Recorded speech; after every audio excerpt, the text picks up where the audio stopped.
اللہ رب العزت ہی ہیں، اور ہر نبی کو اللہ نے کچھ کوئی نہ کوئی فضیلت دی ہے، لیکن کیونکہ انسان کو بنایا اور انسان کو عقل اور مرضی دی، اسی لیے انسان ہی انسانوں کو ہی اللہ نے نبی اور رسول بنا کر بھیجا، فرشتوں کو نہیں۔ فرشتے جو ہیں ان کو نہ علم دیا، نہ اللہ نے مرضی دی، ان کو تو اللہ نے ایک حکم دیا جس کو وہ ہر وقت کرتے رہتے ہیں، وہ اس کی ادائیگی کرتے رہتے ہیں۔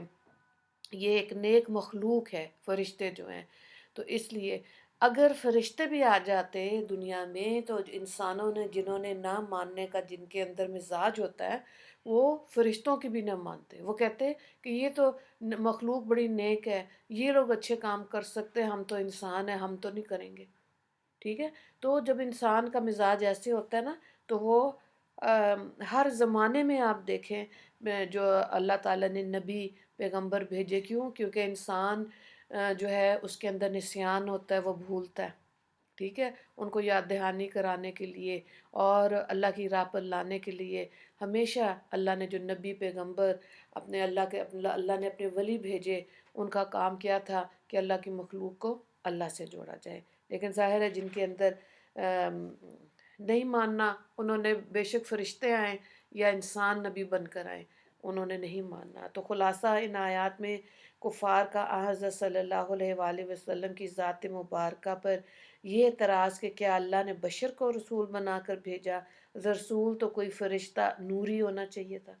اس کا جواب نبی کریم صلی اللہ علیہ وآلہ وسلم سے دلوایا گیا کہ اگر زمین پر فرشتے رہتے ہوتے اور اس پر وہ چلتے بستے تو بے شک اللہ تعالیٰ آسمان سے فرشتوں کو رسول بنا کر بھیجتے، مگر چونکہ زمین پر انسان بستے ہیں اس لیے انسان اور بشر ہی کو رسول بنا کر بھیجا گیا۔ ٹھیک ہے، اگلی آیت کو دیکھیں۔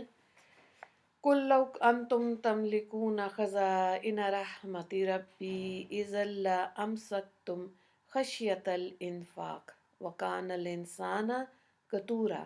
آپ فرما دیجئے اگر تم لوگ میرے رب کی رحمت کے خزانے کے مختار ہوتے تو اس صورت میں تم اس کے خرچ کرنے کے اندیشے سے ضرور ہاتھ دھو لیتے، اور آدمی ہے بہت تنگ دل۔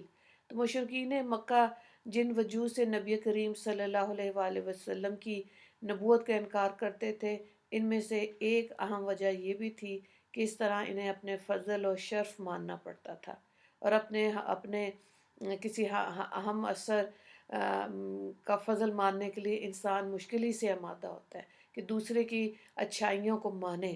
ہر انسان کے اندر زیادہ تر انسانوں کے اندر یہ ہوتا ہے کہ اس کو اپنا حق زیادہ اچھا لگتا ہے، دوسرے کی اچھائی ماننے کے لیے اعلیٰ ظرف کا ہونا ضروری ہے، لیکن نارملی لوگ جو ہیں وہ بخیلی سے ہی کام لیا کرتے ہیں۔ بہرحال جس کا ظرف اعلیٰ ہے اور جس کو اللہ تعالیٰ دینا چاہے اپنی رحمت کی خزانے، تو یہ اللہ کی مرضی ہے، انسان اس میں سے کچھ بھی نہیں کر سکتا۔ مین چیز کیا چیز ہے کہ انسان کو اللہ تعالیٰ سے ہدایت مانگنی چاہیے، اور انسان کے اپنے اندر کا نفس جس میں نفس امارہ لوامہ شامل ہے، پھر روح کی بیماریاں جس میں حسد، کینہ، بغض، بدگمانی، غصہ، یہ ساری چیزیں روح کی بیماریاں ہیں۔ ان تمام چیزوں کے ہوتے ہوئے انسان کو اس میں سے نکل کے ایک اعلیٰ انسان بننا ہے، اور اس کو اللہ نے عقل دی ہے، اور دعا کا اہتمام کرنا چاہیے، اللہ سے ہدایت مانگنی چاہیے، پھر ہی اللہ تعالیٰ دنیا میں چیزوں کی سمجھ دے گا۔ اصل چیز تو یہ ہے جو قرآن پاک میں بار بار بتایا کہ انسان کی زندگی کا مقصد کیا ہے، اللہ کو راضی کرنا۔ تو ہم یہاں پہ اللہ کو راضی کریں گے، کیسے کریں گے؟ قرآن پاک پڑھیں گے۔ یہ قرآن جو ہے مسلمانوں کا سلیبس ہے، زندگی کیسے گزارنی ہے، کیا کھانا ہے، کن لوگوں سے ملنا ہے، کن لوگوں سے اجتناب کرنا ہے، کن حرام چیزوں سے اپنے آپ کو بچانا ہے۔ یہ ساری وہ چیزیں ہیں جس پہ قرآن پاک نے تفصیل سے معاشرت کا، اخلاقیات کا ہمیں سبق دیا۔ تو یہ بہت خوش قسمتی کی بات ہے کہ نصیحت کرنے والے آج کے دور میں بھی موجود ہیں۔ اگر پیغمبر نہ آتے، نبی نہ آتے، کوئی نصیحت نہ کرتا تو پھر تو جنگل کا قانون تھا، پھر تو جو جیسے مرضی جیے۔ نہیں، اللہ نے اپنی حدود نافذ کی ہیں، ان کے مطابق ان کو سمجھ کے ہی زندگی گزارنی ہے، اور ہم نے اللہ سے دعا مانگنی ہے کہ اللہ تعالیٰ ہمیں اچھا بننے کی توفیق عطا فرمائے۔ جو نبی اور ہم جو خاص طور سے اس امت کا کام ہے کہ دین کو سمجھ کر دوسرے لوگوں کو دائرہ اسلام میں داخل ہونے کی دعوت دی جائے۔ اس رکوع میں ایک ہی سوال ہے کہ فرشتے کو رسول کیوں نہ بنایا؟ ٹھیک ہے، یہ آیت نمبر 94۔ دعا کر لیتے ہیں۔ یا اللہ، تیرا لاکھ لاکھ شکر و احسان جس نے اپنے فضل و کرم سے ہم کو ایمان اور اسلام کی نعمت عطا فرمائی، اور قرآن جیسی کتاب اور نبی کریم صلی اللہ علیہ وآلہ وسلم جیسے نبی عطا فرمائے۔